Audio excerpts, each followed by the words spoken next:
Hello friend, দেখতে পাচ্ছ যে রিমাল ঝড়ে কিন্তু ফাইনালি সুন্দরবনের অবস্থা অনেক আশঙ্কাজনক। তাই রাত্রিবেলা যে কোনো মুহূর্তে নদী বাঁধ ভরে যেতে পারে এবং মাটির ঘর মানে আমাদের যে গরু ছিল না, সেই গরুগুলো মাটির ঘর থেকে এনে আমাদের যে পাকা ঘর রয়েছে, যে ছাদের ঘর বা পাকা ঘর রয়েছে, সেই ছাদের ঘরে রেখে দিয়েছি যাতে তাদের কোনো অসুবিধা না হয়।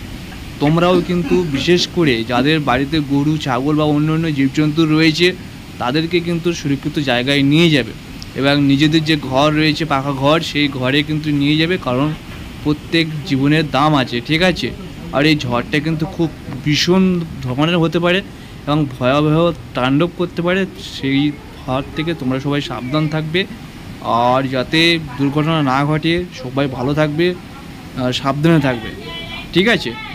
কারণ বুঝতেই পারছো যে বিশেষ করে যে সমস্ত প্রাণী রয়েছে, গরু ছাগল বা যে সমস্ত হাঁস মুরগি নিরাপদ জায়গায় নিয়ে আসবে, আর মানুষ তো বিশেষ করে নিরাপদ স্থানে অবশ্যই থাকবে, আর বিশেষ করে পাকা ঘরে ছাদের ঘরে থাকার চেষ্টা করবে। আমরা দেখতে পাচ্ছ সেই ছাদের ঘরে আমাদের যে পাকা ঘর রয়েছে, সেই ঘরের মধ্যে আমাদের যে 4-5টা গরু রয়েছে, সেই গরুগুলিকে নিয়ে এসেছি যাতে কোনো রকম সমস্যা অসুবিধা না হয়, ঠিক আছে।